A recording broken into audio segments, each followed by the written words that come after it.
Hello ဟိုကကျွန်တော်ဒီဗီဒီယိုလေးမှာကျွန်တော်တို့ ARP Spoof Detector ပေါ့နော် ARP Spoof Detector အဲ့တော့ကျွန်တော်တို့ရှေ့မှာကျွန်တော်တို့ ARP Spoofing နေအတွက်လည်းပြောပြီးပြီကျွန်တော်ပတ်အရန်ကိုအနေနဲ့များရပါတော့သူတိုက်ခတ်ခံဟုတ်ပြီအဲ့တော့သူ့ကိုကာကွယ်ဖို့နီလန်းကလည်းဒီ monitoring ပေါ့နော်စောင့်ကြည့်နေမှာပဲရမှာဘာဖြစ်လို့လဲဆိုတော့ ARP Advanced Resolution Protocol ကို institute ကမလုံခြုံမှုဖြစ်နေတာပေါ့နော်အဲ့တော့ကျွန်တော်တို့စမယ်ဆိုတော့သူက rule set လူတယ်အဲ့ဒါကြောင့်ကျွန်တော် rule ပြောင်းလိုက်မယ်တခါတည်းပြီးရင် CL လေးရ clear ပြီးရင်ကျွန်တော်ဒီမှာ nano ARP DET CDOR detector တော့ပိုင်းဆိုပြီးတော့ကျွန်တော်ကပိုင်းသုံး program လေးပဲ run ရေးမှာဆိုတော့ပိုင်းသုံးပဲပေါ့နော်အဲ့တော့စမယ်အဲ့တော့ကျွန်တော်လိုအပ်တာကဘာပဲလိုအပ်တာလဲဆိုတော့ကျွန်တော် skip ပြီးပဲလိုအပ်တာကိုက option တွေပါရတော့ကျွန်တော်ဒီမှာထည့်မပြတော့ဘူးဒီ option တွေနဲ့ color လေးတွေနဲ့ပြကြည့်နော်ကိုလာပြီးတော့ပြင်ရေးလို့ရတယ်ဗောနော်အဲ့တော့ skip ပြီး dot or scap ပါ skip ပြီးကျွန်တော်တို့စချင်း function ကကျွန်တော်ဗာရေးမလဲဆိုတော့S9FS နှစ်ပေါ့နော်ဒီကျွန်တော်ကဒီ target ကနေကိုကဒီ algorithm လေးရင်စဉ်းစားကြည့်မှာပေါ့နော်ဒီ program ရဲ့လုပ်ပုံလုပ်နည်းလေးအဲ့တော့ ARP spoofing နှုန်းကကျွန်တော်တို့က response ပြန်လိုက်တာပေါ့နော် target စီကိုကျွန်တော်တို့က response ပြန်လိုက်တာဒီ IP နဲ့ငါရဲ့ MAC address မှာရှိနေရဆိုပြီးတော့ကျွန်တော်က spoof လုပ်လိုက်တာအဲ့တော့ကျွန်တော်ကဒါက target ဘက်ကနေhacker ဘက်ကနေပေါ့နော် hacker ဘက်ကနေစဉ်းစားကျွန်တော်က target ဘက်ကနေပြန်စဉ်းစားမှာဆိုလို့ရှိရင်ကျွန်တော်တို့စီကို packet ကဟိုဘက်က response ပြန်လိုက်တဲ့အတွက်ကျွန်တော်တို့စီကိုရောက်လာမှာရောက်လာမှာကိုကျွန်တော်ကပထမဆုံး sniff လုပ်မယ်ပြီးရင်သူ့ရဲ့ packet ကိုပြန်ပြီးတော့ဆွဲထုတ်မယ်ပေါ့နော်ပြောရရင်ဆွဲထုတ်မယ်ဆိုတာကဒီ response ပြန်တဲ့ address နဲ့ကျွန်တော်တို့တကယ်မူရင်း address နဲ့ဟုတ်မဟုတ်တိုက်စစ်ကြည့်မယ်လို့ပြောပါဟုတ်ပြီးတော့ကျွန်တော်စမယ်ကျွန်တော် sniff function မှာကျွန်တော်တို့က interface ပေါ့နော်ကျွန်တော်တို့ရဲ့ interface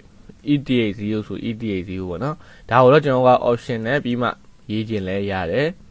1 2 3 4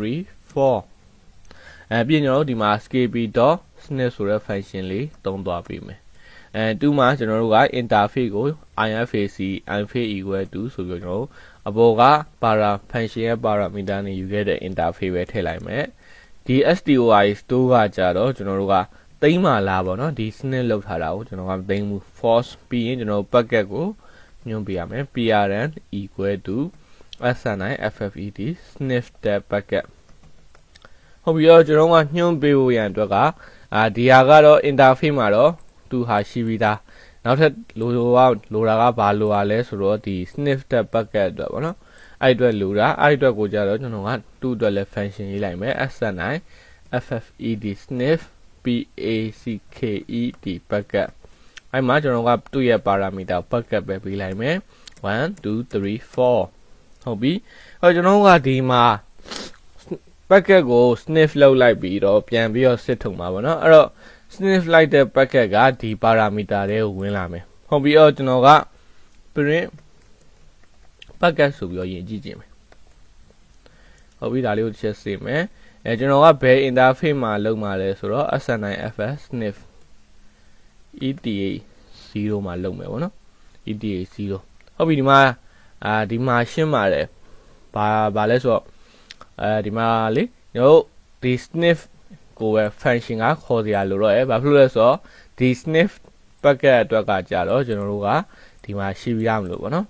အဲ့တော့ကျွန်တော်ဒါကိုတစ်ချက်စေးလိုက်မယ်ဒီမှာနည်းနည်းပြင်စရာရှိတာကကျွန်တော်တို့က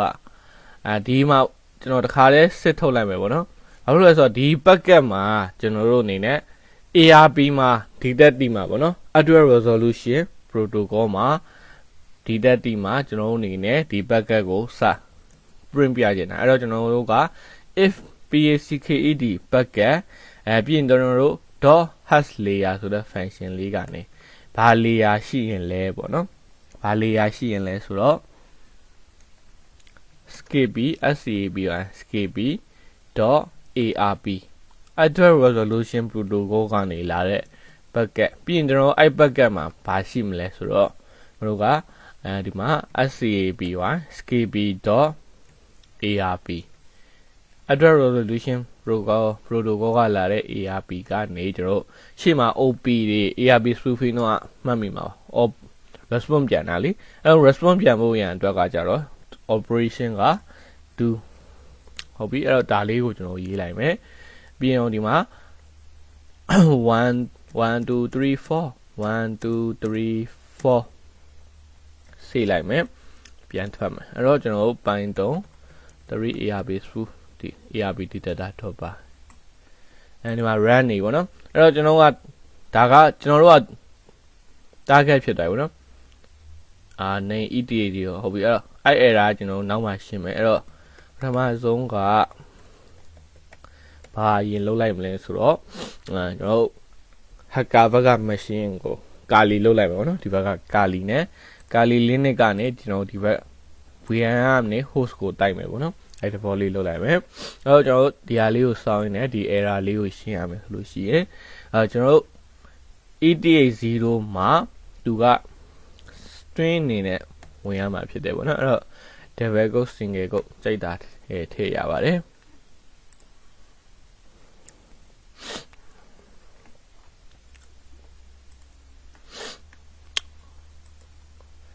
ဒီဘက်ကတိုက်မှာပဲ run လိုက်တော့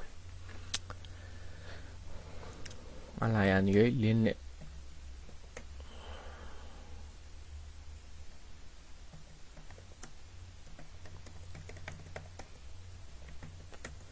ဟောပြောကျွန်တော်ကာလီလင်းနဲ့မှာပါပြီးသားဖြစ်တဲ့ ARP spoof dash a ပေါ့နော် hair ခေါ်ကြည့်မယ်အဲ့တော့ dash I နဲ့ ETA0 interface 0ဟုတ်ပြီ dash d နဲ့ target ဆိုတော့ကျွန်တော်တို့ target ရဲ့ IP ဒီဘက်က IP ကိုတစ်ချက်ကြည့်လိုက်မယ်ASD0 ETA0 10.10.10.10ပေါ့နော်အဲ့တော့ကျွန်တော်ဒီမှာတစ်ချက်ရေးလိုက်မယ်10.10.10.10ရင် dash r host ကိုကြတော့ကျွန်တော်တို့ကဘယ်ရလဲဆိုတော့မှားသွားပြီပေါ့နော် host ကိုကြတော့ 10.10.10.1 ပေါ့နော်တို့ဒီ router ရဲ့ IP က r နေရာမှာဖြစ်သွားရအောင်နော်ဟောကျွန်တော်က spoof လုပ်မယ်မလုပ်ခင်မှာဒီမှာ Python program လေးတစ်ခါလေး run ခဲ့လိုက် Python lui ARP detector.py ဟောပြီးတော့ကျွန်တော်ဒီဘက်ကနေ run လိုက်မယ်ဒါဆိုကျွန်တော်တို့ကာလီဘက်က spoofing စလုပ်နေပြီဒါပေမဲ့ဒီမှာ packet ကို print ပြရပါတော့ဒီမှာ print တော့ပြတယ်ဒါပေမဲ့ဘာဖြစ်နေလဲဆိုတော့ကျွန်တော်ကbyte code လိုမျိုးပေါ့နော်ကျွန်တော် human read ပဲမဖြစ်ဘူးအဲ့ကျွန်တော်ကဒီမှာ human read ပဲမဖြစ်ဘူးဆိုတော့ packet.show လေးနဲ့တော့တစ်ချက်ကြည့်ကြည့်screen clear nano ARP detector.py packet.show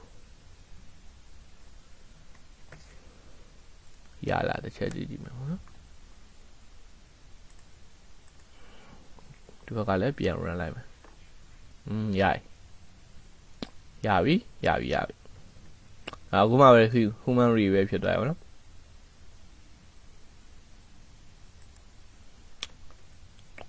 နှစ်ခါသုံးခါလောက်ရက်မှာရဟောပြောကျွန်တော်ဒီမှာဘာဖြစ်သွားလဲဆိုတော့ဒီဘက်ကကျွန်တော်ကာလီ machine ရဲ့ MAC address ကိုကျွန်တော်တစ်ချက်ကြည့်လိုက်မယ် VM ကETA 080027ပေါ့နော်ဟုတ်ပြီတော့ကျွန်တော်သူ့ရဲ့ source မှာကျွန်တော်တို့080027 VM ရဲ့ MAC address ဖြစ်နေတာပေါ့နော် source မှာအဲ့တော့ source မှာကတကယ်တမ်းဆိုကျွန်တော် router ရဲ့ MAC address ဖြစ်ရမှာသူက ARP ကပဲလာတာ destination ကကျွန်တော်တို့ပေါ့နော်ကျွန်တော်တို့ဒီ set VM မဟုတ်ဘူးကျွန်တော်ရဲ့ဒီ set 10.10.10.1ဒါကကျွန်တော် reply ပြန်လိုက်တာလေအဲ့တော့ဒီမှာဆိုလို့ရှိရင် PDSD destination ကဒီမှာကျွန်တော်10.10.10.10ဒီ 10.10.10ဆိုကျွန်တော်တို့စီကို destination နေနဲ့လာရပါတော့ဟုတ်ပြီဒါပေမဲ့ဒီမှာက ဟိုဘက်က spoof လုပ်လိုက်တဲ့အတွက်ကျွန်တော်တို့ကဘာဖြစ်သွားလဲဆိုတော့ဒီ10.10.1ကကြတော့ဟိုက spoof မဖြစ်သေးလို့ပေါ့နော်အဲ့တော့ကျွန်တော်တို့ကဒီ packet ကိုပြန်ပြင်ရတော့မယ်ဘာပြင်မလဲဆိုတော့ကျွန်တော်တို့ကဘာကိုဖြစ်ချင်တာလဲဒီမှာတစ်ချက် horizontally ကျွန်တော်လုပ်လိုက်မှာsudo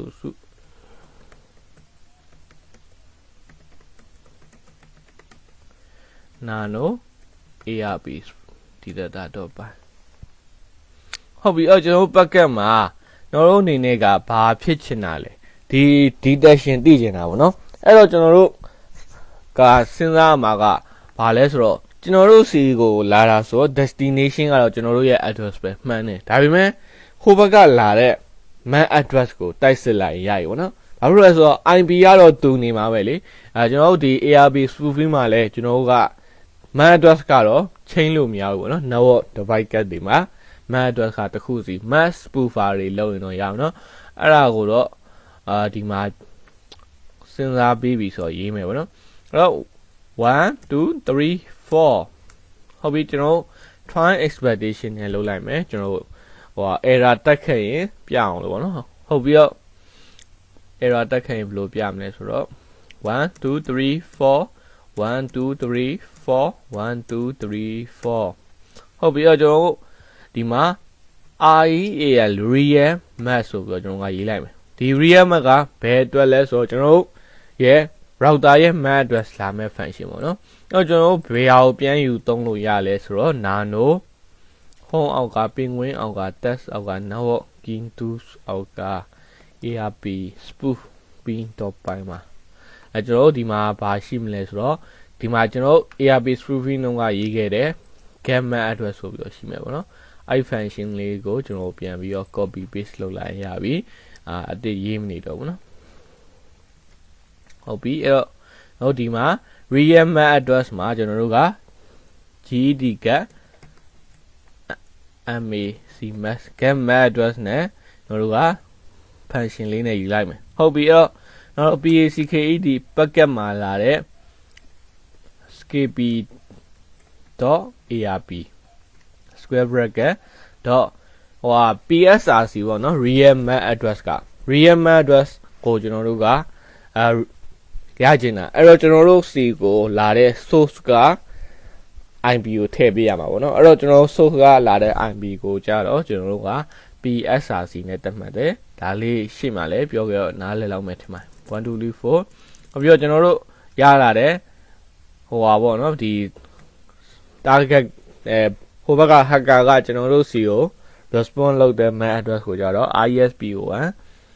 sc response underscore mac equal to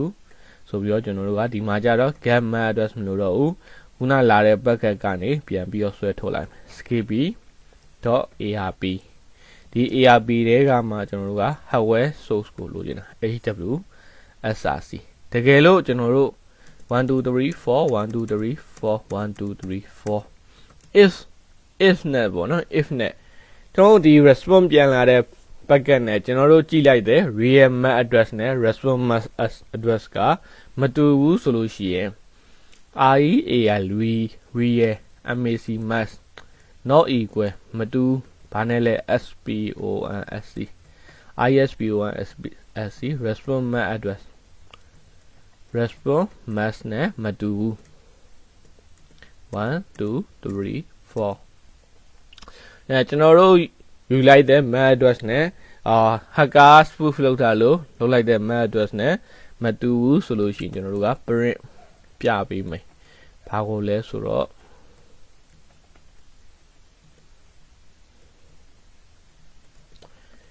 you are under attack ပေါ့နော်မင်းတိုက်ခိုက်ခြင်းခံနေရတယ်ဆိုပြီးတော့ပြပေးမယ်ဟုတ်ပြီအဲ့တော့ကျွန်တော်ဆိုပြီးသွားပြီ1 2 3 4 1 2 3 4 EACECEPT expect 1 2 3 4 1 2 3 4 1 2 3 4 parent KNOW unknown error unknown error လို့ပဲပြလိုက် ဟုတ်ပြီအဲ့တော့ကျွန်တော်ဒါကိုတစ်ချက်ဆေးလိုက်မယ်အပေါ်ကဟာမလို့တော့ဘောနော်အဲ့တော့ပိတ်လိုက်မယ်ကျွန်တော် close sniff bucket ရပြီအဲ့တော့ဒါကိုတစ်ချက်ဆေးမယ်အဲ့တော့ပိုင်း3 3 ARP detector.py အခုကျွန်တော် run တင်တယ် run ထားရပါတော့အဲ့တော့ဒီဘက်က spoof လုပ်လိုက်မယ်ဒါကို screen တစ်ချက် clear လိုက်မယ်ပြီးကျွန်တော်ဒီဘက်ကနေ kali VM ကနေ spoof လိုက်ပါပြီဒီမှာဆိုကျွန်တော် you are under attack ရဲ့ unknown error ရပါတော့အဲ့တော့ဘလို့ဘာဖြစ်သွားလဲဆိုတော့ကျွန်တော်တို့ spoof လုပ်ထားတဲ့ bucket ကအစင်ပြေမှာ you are under attack ပေါ့နော်တကယ်လို့ကိုက error ကိုအခုလိုမျိုးပေါ့နော် bucket ပြန်မလာတဲ့အချိန်မှာဘာဖြစ်သွားမလဲဆိုတော့သူက unknown error ဖြစ်နေလေပေါ့နော်ဟုတ်ပြီဒီမှာကျန်ပြီးတော့ကျွန်တော်တို့ spoof လုပ်နေတာရက်လိုက်ပြီ control C ရက်သွားပြီရက်သွားပြီဆိုလို့ရှိရင် unknown error ဖြစ်ကုန်တယ်ပေါ့ဟုတ်ပြီအဲ့တော့ကျွန်တော်အဲ့ဒါလေးကိုပြင်ရေးမယ်အဲ့တော့ဘာဘယ်လိုရေးလိုက်မလဲဆိုတော့ကျွန်တော်ကဒီတကယ်လို့ error ရှိခဲ့ရင်ကျွန်တော်တို့က pass လုပ်မယ်ပေါ့နော် sudo cd clear nano ARP detector.py တကယ်လို့ error တစ်ခုခုရှိခဲ့ရင်ခုနကလိုမျိုး you are under attack or unknown error ကိုပြနေတာပေါ့နော်အဲ့တော့ကျွန်တော်တို့က error မပြတော့သူ့ကို pass လိုက်ပေါ့နော်ကြောခက်လိုက်ဒီ error ပြီးရင်တော့ပိုင်း3 3 ARP detector.py ဟုတ်ပြီအဲ့တော့ကျွန်တော်ဒီဘက်ကပြန် run လိုက်မယ်you are under attack ပဲနော်ဟောခုနကလိုမျိုးမလာတော့ဘူးဘာလို့လဲဆိုတော့ error ကိုကျွန်တော်က